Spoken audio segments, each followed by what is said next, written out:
Welcome to The Daily Show. I'm Ronny Chieng. We got so much to talk about tonight. The Supreme Court gets left on red. Democrats are hitting up El Salvador for spring break, and someone at Harvard does not like them apples. So let's get into it.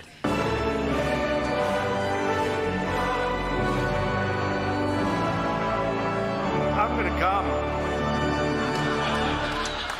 Yesterday was a big day in American history. A group of women finally met society's expectations to weigh 0 pounds. And also, Donald Trump figured out that when the Supreme Court tells him to do something, he can just ignore them, which is why I'm always saying the Supreme Court needs nukes, okay? That's way more effective than that little hammer. Because right now, it's been 5 days since they told Donald Trump to help bring back Kilmer Garcia after they, accidentally deported him to the mega prison in El Salvador. And it doesn't seem like anyone's in a rush to bring him back. The Trump administration says it cannot return a Maryland man mistakenly deported to El Salvador. Trump officials argue that since Abrego Garcia is locked inside a prison in El Salvador, it's essentially not their problem anymore and they can't do anything about it. But yesterday at the White House, Vacay said he didn't have the authority to release Garcia either. I don't have the power to return him to the United States. This is like every customer service call I've ever been on. Oh, I'm sorry, this is billing. You're looking for technical support. Let me transfer you. Hello, this is technical support. Oh, sorry, you need billing. Can someone just help me cancel my f***ing cable? Except for Comedy Central, which is a vital service for American society. But the Trump administration isn't just enjoying their fun new constitutional loophole. They're also going on offense. That's why Stephen Miller, Trump advisor and Multiverse's most whiny Lex Luthor, was also on the driveway asking questions he did not want the answer to. Can anyone here tell me what would happen to the illegal alien from El Salvador if he came back from the United States? Does anyone here know? Does anyone want to guess? Any of you? He could be with his family. Does any of you know the answer to the question? Legally, what would happen if he came back here? Does any of you know?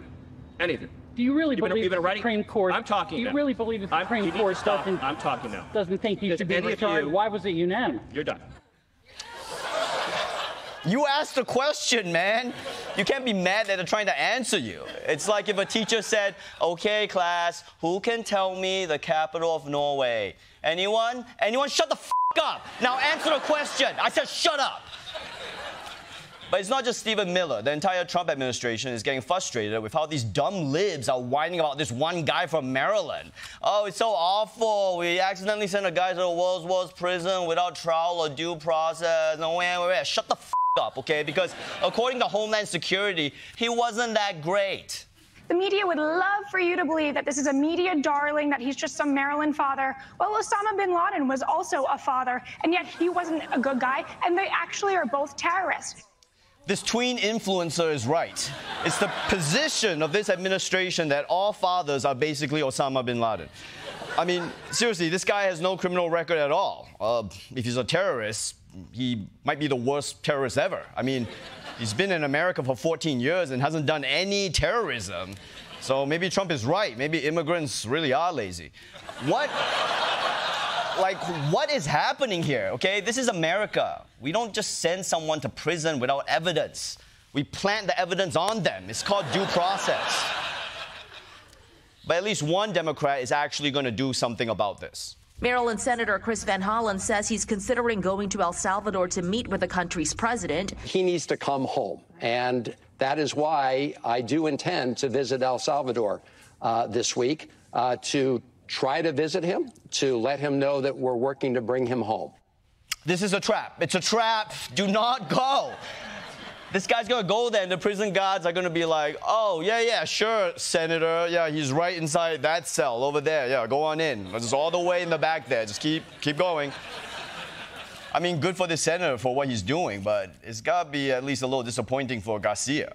He's like, someone's coming to break me out of prison? Is this SEAL Team 6? Is it the guy from Prison Break with the tattoos? No, it's me, Maryland Senator Chris Van Hollen. But maybe this is the beginning of a new resistance to Trump, because other people are starting to fight back wicked hard. A showdown is now taking shape between the Trump administration and America's oldest university. The federal government announcing it will freeze more than $2 billion in grants for Harvard and $60 million in contracts after the school refused to comply with demands to limit activism on campus, eliminate its DEI programs, and make other changes. Holy shit, we finally found a force more powerful than Trump's hatred. Harvard's love of sending rejection letters. But look, I don't usually root for Harvard because they're Harvard. They've got everything. It's like rooting for Jeff Bezos to win the lottery. But in this case, I have to give them credit. They're standing up for their principles and for everyone's right to free speech, even if it means possible financial ruin. One of the big questions going forward, is Harvard going to dip into that $50 billion plus endowment to make up for that federal shortfall? Okay, I hate them again. But the best part about Harvard's resistance to Donald Trump is that it gives people the chance to go on TV and let you know where they went to school. I myself am a first-generation college graduate. I graduated from Harvard. I should disclose I went to Harvard, so I'm very familiar with the president and with how the community feels right now. But as a Harvard alum, and as you know, I am as well. I know many alums, including people I know very closely and faculty members like me. I know you look really surprised because I'm wearing a tie you've never seen before. It has a little Latin word inside each one of those symbols there, the word veritas, meaning truth, of course. And this is the one night, it's a one night only appearance of this tie. I know that that is not something that you usually billboard in the world about yourself. Oh, God, the only thing worse than people bragging about going to Harvard is people pretending to be embarrassed about going to Harvard. It's like, oh, my darkest secret, please don't make me tell anyone, please. No, I went to Harvard. Harvard. Harvard.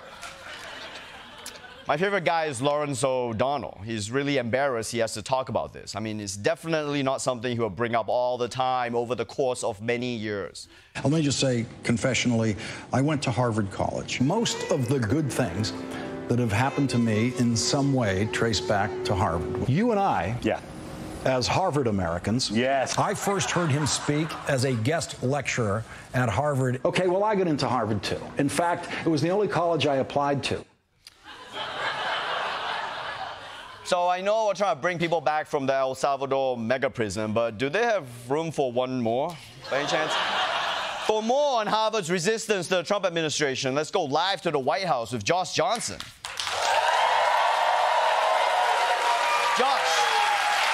Josh, what's the latest?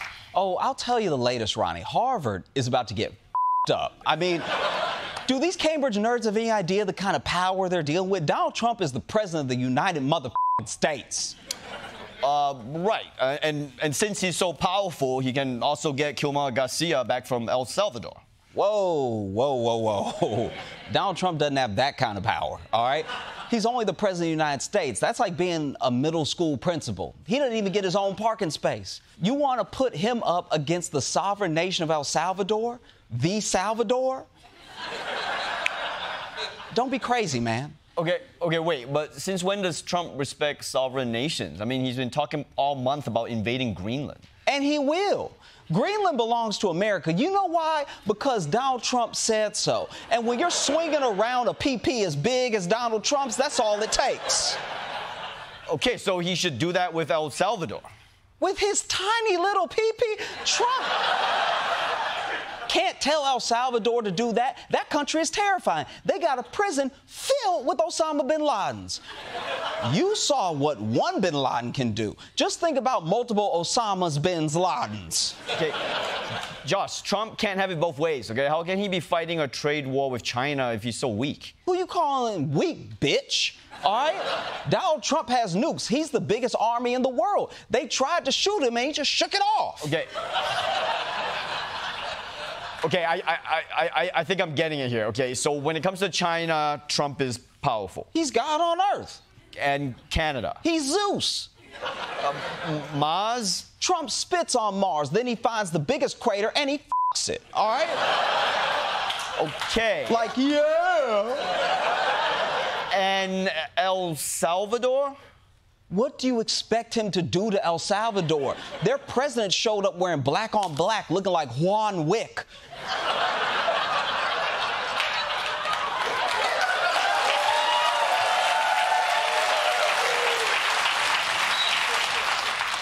But Trump's just a scared little kid. His mom died 25 years ago. Do you know that? You want to put that little orphan boy on a plane to El Salvador? You sick. Okay, I'm sorry. I guess I just don't understand the power dynamic. Leave that to me, Ronnie. I'm a smart guy. I don't usually bring this up, but I went to Harvard. Wait.